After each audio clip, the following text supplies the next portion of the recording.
So, what might have been with Captain America Brave New World, or New World Order as it was originally called? Yeah, that was one of the original. But anyway, here's comicbookmovie.com, who has some of the plot, or I guess the overall plot from the movie as it was before the reshoots.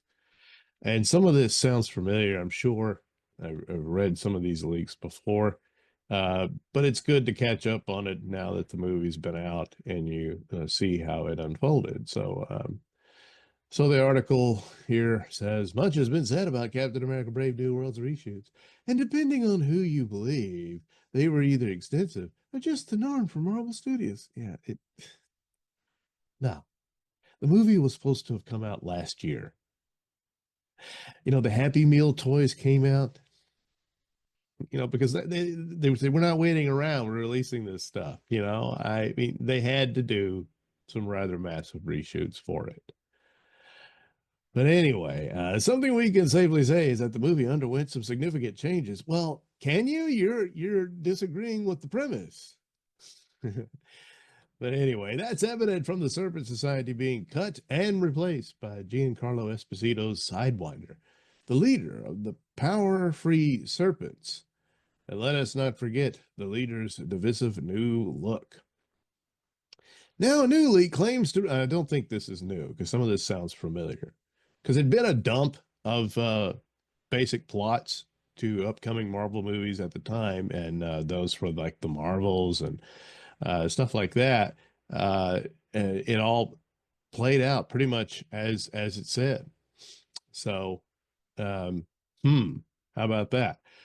So anyway, so now a new leak, whatever, reveal what Captain America Brave New World looked like before the reshoots. We're unsure how much of this was shot or how accurate a few of the claims are, but much of it lines up with what we've been hearing.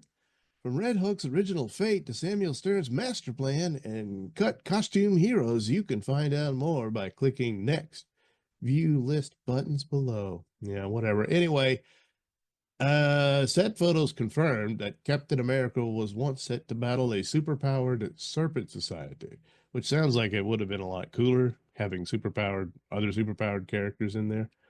According to this leak, Sam Wilson led the Falcon and has suited up Isaiah Bradley in battle against the villains.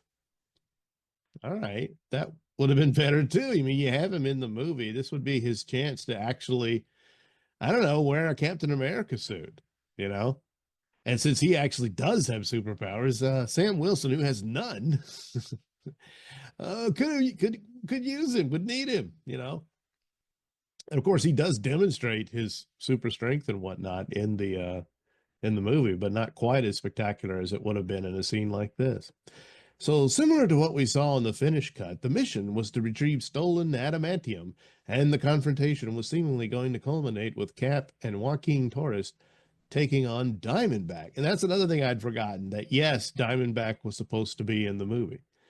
There's another one that was cut from it. So promo art has shown Isaiah in costume, and had he helped recover the stolen metal, it would make sense for him to be invited to the White House before succumbing to the leader's brainwashing. So this would have been a better, a lead in to that. I mean, it's not too bad of a misstep in the movie because it's basically he's Sam's guest, so he invites him to the White House. But then again, and then the only way for this to work for the leader is, well, he can calculate everything and the probabilities and whatnot. So he knew that Sam Wilson would invite Isaiah there, and so that he could brainwash Isaiah to be a potential assassin. So here we go. One character that really kicks you out of the movie, as she's very, very small, and yet is able to throw Navy SEALs around.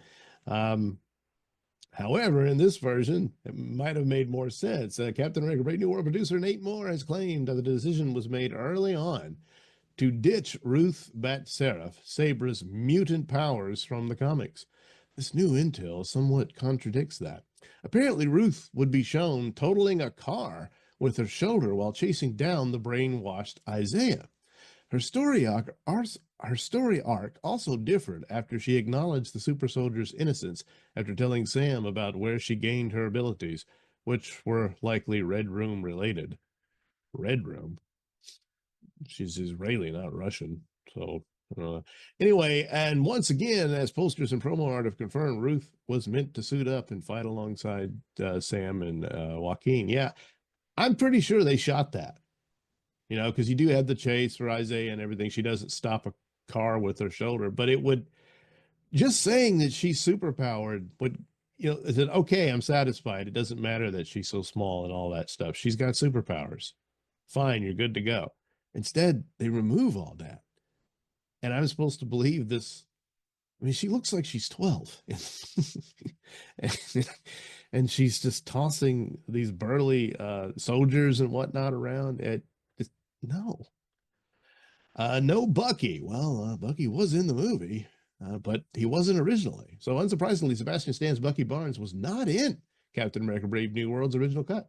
That's because Thunderbolts was supposed to be released before this movie, only for 3 strikes to screw everything up. Is that really the reason? As you'll know, Bucky was there to offer Sam some support after the Falcon was shot down. However, in an earlier cut, Torres was going to be taken down by a jet rather than a missile. Despite someone who attended a test screening claiming they saw Logan Kim as Amadeus Cho, this leaker alleges that he was never in the movie, similar to how Giancarlo Esposito was said to be playing G.W. Bridge when he was Sidewinder. Well, I never heard about him being G.W. Bridge, but anyway.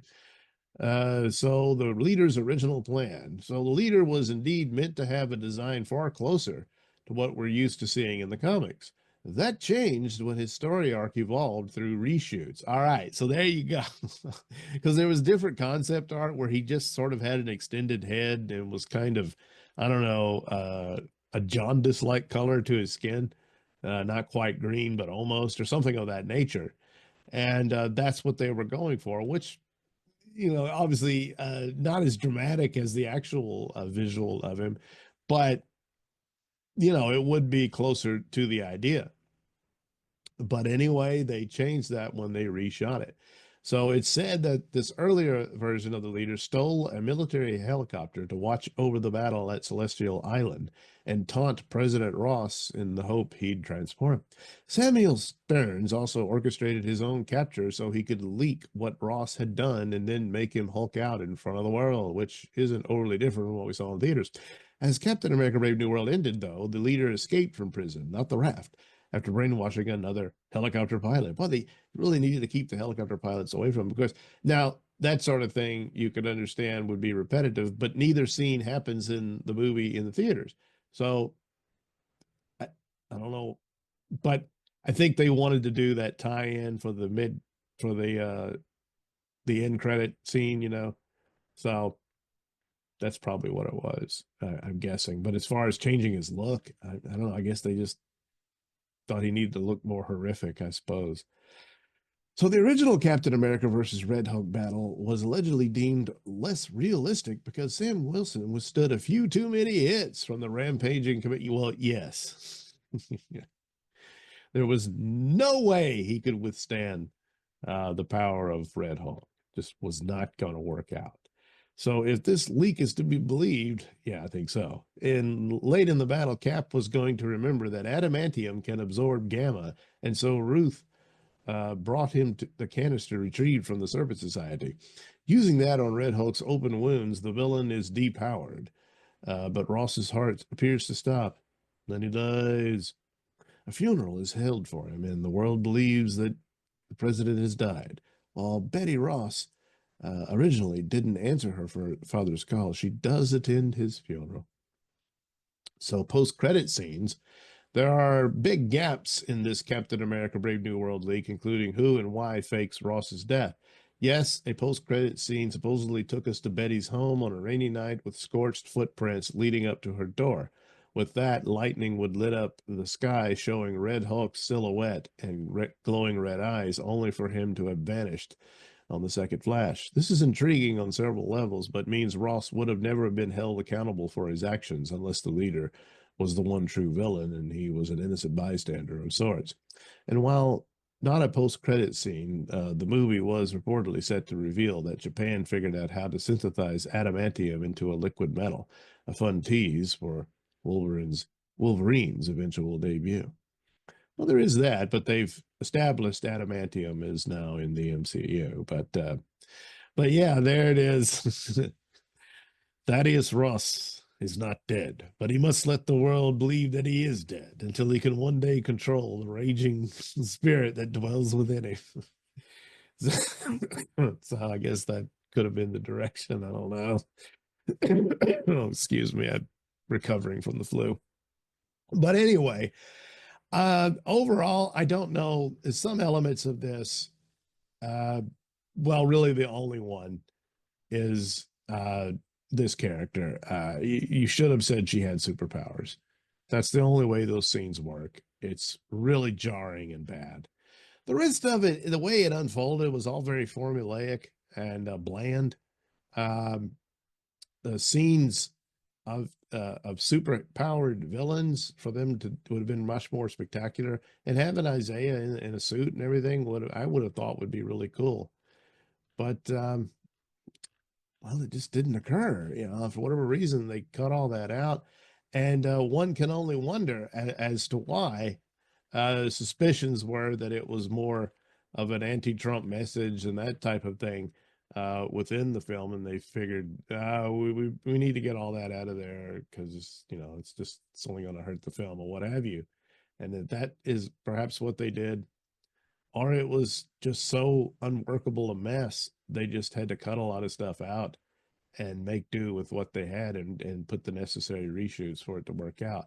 As far as the fate of Red Hulk in the actual film that you see, it's clear that at least in the ending of the confrontation between Falcon and Captain America and Red Hulk, it's a lot of green screen there. Suddenly, it's just some of the scenes look pretty good, and then it gets very clearly green screen stuff, added in because I think it's true. He probably died, supposedly, obviously, with Hulk powers and whatnot. You might think the Hulk is dead, but not quite. And you get this sort of end credit scene. He's still there, and that sort of thing. And that, would have played out pretty much the same, except the rest of the world would not know of this, President Ross scandal that, blew up in his face, literally, and all that. So, would it have been better? Well, some elements, yes. Most notably, yes, the Zaref character would have been much better to say that she just keep that in there, that she had superpowers, and that would make that work. But it's still just too bland of a film. And probably not worth the money they spent on it, which would have to be rather enormous. Pricing it out of the ability to break even, let alone make a profit. Yeah. So some elements, yes, are better, but for the most part, a good bit of this, I don't know that would have helped because it's still a sequel to a Hulk movie, and it's dependent on his TV series, which most of the movie audience did not see. And then there's the nod, and it's dependent on the Eternals, which nobody liked. So the poor movie just never really had a shot, really. So anyway, it's always interesting to look at these details and stuff, but that's all it'll be, is a curiosity.